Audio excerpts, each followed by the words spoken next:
Bonjour à tous et bienvenue dans cette nouvelle astuce Photoshop Éléments gratuite dans laquelle nous allons apprendre à utiliser un des outils les plus fondamentaux de ce logiciel via un petit cas pratique. Je parle bien sûr des masques de fusion.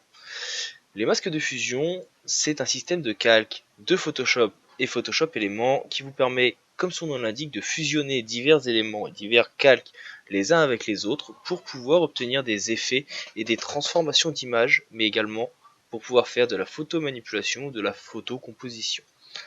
Ce tutoriel est bien sûr destiné aux débutants comme aux plus confirmés. Il vous permettra pour les plus confirmés de revoir quelques bases si jamais vous avez des trous de mémoire, et pour les plus débutants à appréhender et découvrir ce logiciel et les fonctionnalités les plus basiques. Si jamais vous avez des questions bien sûr au cours de ce tutoriel, je serai disponible pour vous aider. Il sera, comme je vous l'ai expliqué il y a quelques instants, il consistera en un cas pratique, mais aussi une petite partie théorique qui vous explique comment fonctionnent les masques de fusion. J'espère que cette astuce vous sera utile, et je vous dis en tout cas maintenant à tout de suite pour le visionnage de cette.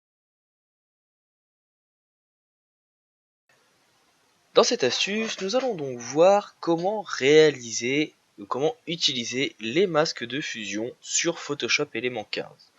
Alors avant toute chose, je vais supprimer l'image, histoire que vous voyez bien la différence entre les deux.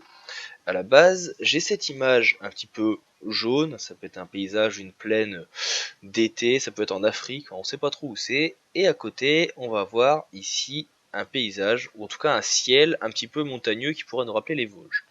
Et ce que l'on aimerait, c'est venir fusionner nos deux images. Eh bien, vous allez voir que ce n'est pas très compliqué. Vous allez commencer par venir sur votre image de ciel et faire ici un CTRL A. Le CTRL A va vous permettre de faire une sélection de l'entièreté de votre zone de travail. Une fois que cela est fait, vous faites un CTRL X qui va vous permettre de couper cette image. Ce raccourci peut être utilisé dans d'autres logiciels tels que Excel ou Word, sachez-le. Vous allez ensuite venir sur votre image ici de savane et faire un CTRL V qui veut dire coller. De cette façon, vous vous retrouvez ici avec deux calques. Votre calque de base, calque 1, qui contient votre image de savane, et le calque 2 qui contient ici votre ciel. Nous allons maintenant redimensionner ce ciel. Pour cela, mettez-vous sur le calque 2 et faites un CTRL T. Vous avez ici donc les proportions qui seront conservées de base, et vous allez tout simplement venir réduire la taille de votre image en partant d'un des angles, en haut, en bas, à gauche ou à droite. Et vous allez rester appuyé sur majuscule, histoire que votre redimensionnement aille de les extérieurs vers l'intérieur. Vous allez redimensionner votre image de telle façon qu'elle fasse la longueur totale de l'image du dessous. De cette façon, cela vous permet donc, comme vous le voyez, de venir placer votre image l'une sur l'autre. Malheureusement, en faisant un placement comme celui-ci, eh bien, la découpe reste un petit peu trop nette. Et c'est ici que les masques de fusion vont entrer en jeu. Alors, qu'est-ce que le masque de fusion, où le trouver et comment l'utiliser? C'est très simple. Le masque de fusion, comme son nom l'indique, va vous permettre de fusionner et de masquer divers éléments d'un calque. Pour cela, vous devez venir cliquer ici sur le cercle qui est inscrit dans un rectangle. Vous cliquez sur ce cercle, un nouveau calque apparaît ici, un masque, à côté de votre vignette. Sur ce calque, vous allez donc, qui est un calque de fusion, pouvoir utiliser divers effets avec votre pinceau pour rendre invisible certaines parties de votre image. Le principe est très simple. Le masque est blanc, vous devez tout simplement venir peindre avec du noir pour effacer des éléments. Vous voyez donc ici un trait qui apparaît en noir sur le masque de fusion. Vous voulez maintenant faire réapparaître ces éléments? Eh bien, c'est très simple. Vous avez tout simplement venir repeindre sur la zone noire, mais cette fois avec du blanc. Donc voilà le principe du masque de fusion. Comme vous voyez, c'est très simple. Il suffit juste de jouer sur le noir et le blanc sur le masque de fusion. Nous ici, ce que nous voulons, c'est venir fusionner nos deux images. Comment faire pour avoir une fusion assez intéressante sans pour autant y passer des heures? Eh bien, vous allez venir ici tout simplement prendre l'outil dégradé. Et dans l'outil dégradé, vous allez venir ici cliquer. Vous avez dans les paramètres prédéfinis de nombreux dégradés. Vous allez prendre le blanc vert transparent, qui est en fait un premier plan vert transparent. À l'heure actuelle, notre premier plan est blanc. Nous allons inverser les couleurs pour le passer en noir. Vous allez venir cliquer sur le masque de fusion et vous allez tout simplement venir faire un dégradé du bas vers le haut qui va vous permettre, comme vous le voyez ici, de venir donc réaliser une découpe de votre fond. Une fois que cela est fait, il restera quelques petites retouches à faire. Pour cela, vous allez reprendre votre pinceau avec cette fois du blanc.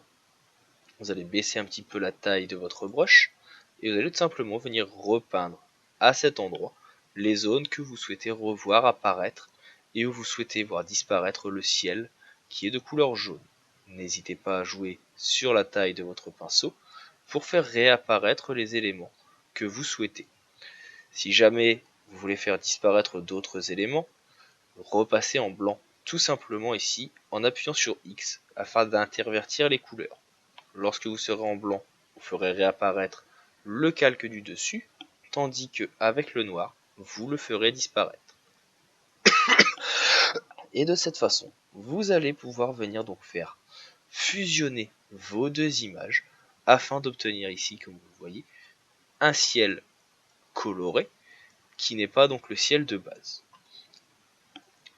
Je viens jouer avec la taille de mon brush, mais aussi avec l'opacité, histoire d'obtenir un rendu beaucoup plus intéressant en cas de différence colorimétrique sur mon image.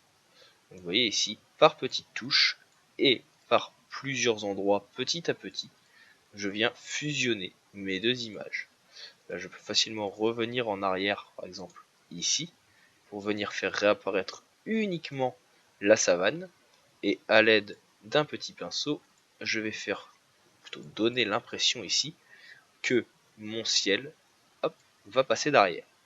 Histoire d'avoir un rendu plus réaliste, vous pouvez venir faire un CTRL+, prendre par exemple un outil tel que le lasso qui est ici, et venir faire une rapide sélection, comme ceci, pour obtenir quelque chose d'un petit peu plus intéressant. Vous voyez, je vais venir donc, hop, peut-être pas celui-ci, on va prendre le polygonal, vous voyez, on va venir faire une rapide sélection au lasso polygonal. On sait ici que la savane doit apparaître plus ou moins. Voilà. On va venir effacer sur le masque de fusion en cliquant sur supprimer avec le blanc de premier plan. Vous pouvez faire un CTRL H ici pour voir un petit peu le rendu. Vous allez faire CTRL majuscule I pour intervertir la sélection. Et de nouveau avec votre pinceau, vous allez pouvoir venir donc avec une faible opacité ajouter des effets sans forcément dépasser sur la petite montagne pour pouvoir, encore une fois, bien mélanger vos couleurs. N'hésitez pas donc à jouer encore une fois sur la taille de votre brush et son opacité pour obtenir un effet qui sera beaucoup plus intéressant et qui donnera vraiment une impression de fusion réussie entre vos deux éléments. Une fois que vous avez terminé, vous pouvez faire un CTRL Z, enfin un CTRL D je veux dire, qui vous enlèvera la sélection et qui vous permettra de venir ici ajouter quelques petits éléments avec l'opacité faible pour bien mélanger les deux images encore une fois. Et une fois que vous aurez terminé, vous aurez donc votre fusion qui sera donc bien adéquate comme il faut et où vous pourrez retrouver les différents éléments.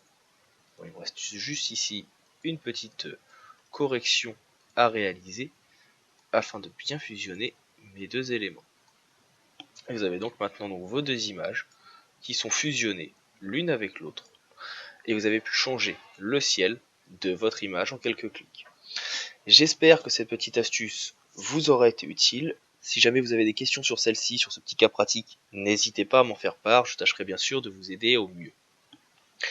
Je vous souhaite en tout cas maintenant un bon visionnage des autres tutoriels du site tuto.com et vous dis à bientôt pour de nouvelles astuces sur Photoshop Element.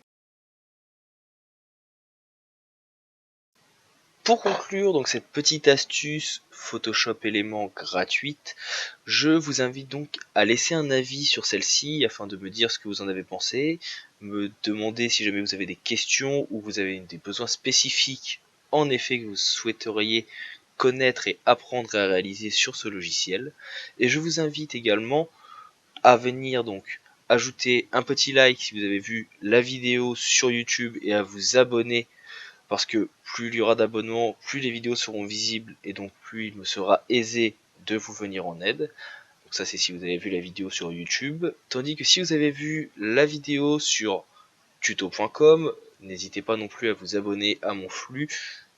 Vous retrouverez assez régulièrement des tutoriels Photoshop Element, Photoshop ou encore d'autres logiciels de la suite Adobe ou en tout cas du monde du graphisme. Donc vous en retrouverez assez régulièrement. Sachez également, si vous avez téléchargé la version gratuite de ce petit tutoriel sur les masques de fusion, qu'il a été ajouté à la formation complète initiation à Photoshop Element 15 qui se trouve sur le site tuto.com. Donc si vous avez déjà acheté cette formation, vous retrouverez ce tutoriel gratuitement dans la partie atelier exercice à partir de demain. Donc n'hésitez pas, encore une fois, je sais que je me répète, mais si vous avez des besoins spécifiques ou des questions, à m'en faire part via les avis, la section entraide ou les FAQ, et je tâcherai bien sûr de vous aider du mieux possible. Dans tous les cas, je vous dis maintenant à bientôt pour de nouveaux tutoriels, et je vous souhaite un bon apprentissage et un bon visionnage des autres vidéos.